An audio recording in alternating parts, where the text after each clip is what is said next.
നമസ്കാരം, ഭാരത് ലൈവിലേക്ക് സ്വാഗതം. കേരളത്തിലേത് അതീവ മോശം ധനമാനേജ്മെന്റ് ആണെന്ന് കേന്ദ്രം.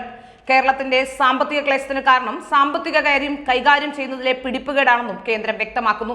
കേരളത്തിന്റെ ധനകാര്യസ്ഥിതി വിശദീകരിക്കുന്നതിനായി സുപ്രീം കോടതിയിൽ നൽകിയ കുറിപ്പിലാണ് കേന്ദ്രം നിലപാട് വ്യക്തമാക്കിയത്.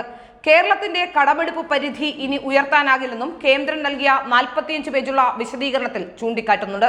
വിവിധ കേന്ദ്ര സംസ്ഥാന ഏജൻസികൾ, സ്ഥാപനങ്ങൾ എന്നിവയുടെ റിപ്പോർട്ടും പഠനങ്ങളും കേന്ദ്രം റിപ്പോർട്ടിൽ ചൂണ്ടിക്കാണിക്കുന്നു.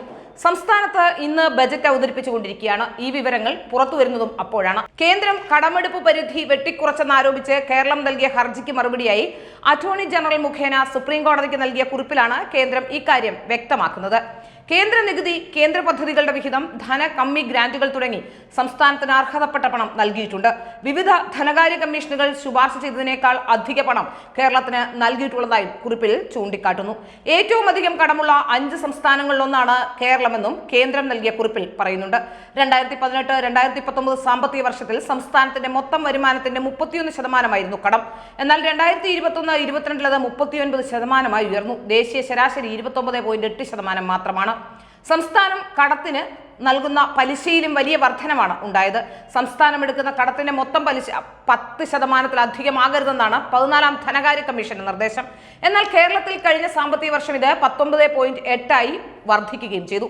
ഉയർന്ന പലിശ നൽകുന്നത് തന്നെ സംസ്ഥാനത്തിന്റെ ധനകാര്യസ്ഥിതിയെ പ്രതികൂലമായി ബാധിക്കുന്നുണ്ടെന്നും കുറിപ്പിലുണ്ട്.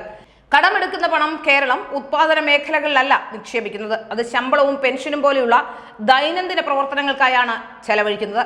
സർക്കാരിന്റെ ചെലവും വലിയ തോതിൽ വർദ്ധിക്കുന്നുണ്ട്. 2018-19 റവന്യൂ വരുമാനത്തിന്റെ 74% ചെലവ്.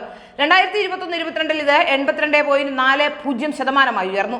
സംസ്ഥാനങ്ങളിലെ ഏറ്റവും ഉയർന്ന നിരക്കാണിത്. മുഴുവൻ സംസ്ഥാനങ്ങളുടെയും കണക്കെടുക്കുമ്പോൾ 54.98% ശരാശരി. ധനകമ്മിയിലും വർധനമാണ് രേഖപ്പെടുത്തിയിരിക്കുന്നത്.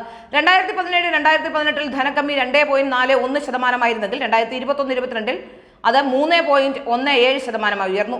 0.46% ദേശീയ ശരാശരി. സംസ്ഥാന സർക്കാരിന് വേണ്ടി കടമെടുക്കുന്ന കിഫ്ബിക്കും കേരള സോഷ്യൽ സെക്യൂരിറ്റി പെൻഷൻ ലിമിറ്റഡിനും സ്വന്തമായി വരുമാനമില്ലെന്ന് കേന്ദ്രം ചൂണ്ടിക്കാട്ടുന്നു. 2021-22 കിഫ്ബിയുടെ വരുമാനം 6401.3 കോടിയാണ്. ഇതിൽ 93.6% സംസ്ഥാനം നൽകിയതാണ്. 6.40% നിക്ഷേപങ്ങളിൽ നിന്ന് ലഭിച്ച പലിശയാണ്. പെട്രോൾ സെസ്, മോട്ടോർ വാഹന നികുതി എന്നിവയിൽ നിന്ന് ലഭിക്കുന്ന പണമാണ് കിഫ്ബിക്ക് കൈമാറുന്നതെന്നും കുറിപ്പിലുണ്ട്. കടമെടുപ്പ് പരിധി വെട്ടിക്കുറച്ചുവെന്നാരോപിച്ച് കേരളം നൽകിയ ഹർജിയിലാണ് സുപ്രീം കോടതിയെ കേന്ദ്രം ഇപ്പോൾ നിലപാട് അറിയിച്ചു കഴിഞ്ഞത്. അടിയന്തരമായി കടമെടുക്കാൻ അനുവദിക്കണമെന്ന കേരളത്തിന്റെ ആവശ്യം സംസ്ഥാന ബജറ്റിന് മുമ്പ് പരിഗണിക്കണമെന്നും ഹർജിയിൽ ആവശ്യപ്പെട്ടിരുന്നു. ഏതായാലും ഇപ്പോൾ ഒരു തരത്തിലും ഇനി ഒരു പണവും നൽകാനാവില്ല. സംസ്ഥാനത്തിന്റെ പിടിപ്പുകേടാണ് ഇത്തരമൊരു സാമ്പത്തിക അവസ്ഥയിലേക്ക് സംസ്ഥാനത്തെ കൊണ്ടെത്തിച്ചത് എന്ന് കേന്ദ്രം വിശദമായ സത്യവാങ്മൂലം ഇപ്പോൾ നൽകിയിരിക്കുന്നു എന്നാണ് മനസ്സിലാക്കാൻ സാധിക്കുന്നത്. ഏതായാലും നമുക്ക് സാധാരണക്കാർക്ക് പോലും അറിയുന്ന കാര്യമാണ് കേരളത്തിലെ സർക്കാർ കാണിക്കുന്ന ധൂർത്ത്.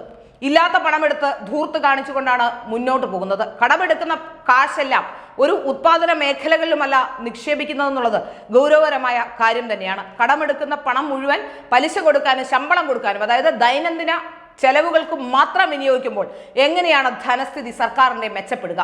ജീവിതകാലം മുഴുവൻ കേന്ദ്രത്തെ കുറ്റപ്പെടുത്തി ഈ സർക്കാരിന്റെ കാലം കഴിയുന്നവരെ അടുത്ത സർക്കാർ ഉണ്ടാക്കാനുള്ള ശ്രമം നടക്കുമ്പോഴും ഇങ്ങനെ കേന്ദ്രത്തെ കുറ്റപ്പെടുത്തിക്കൊണ്ട് ഇരിക്കാമെന്നല്ലാതെ കേരളത്തിന്റെ ഒരു പുതിയ കേരളം വാഗ്ദാനം ചെയ്യുന്നു എന്നതൊക്കെ പാഴ്വാക്കായി മാത്രം മാറുകയാണ് എന്നാണ് മനസ്സിലാക്കാൻ സാധിക്കുന്നത്.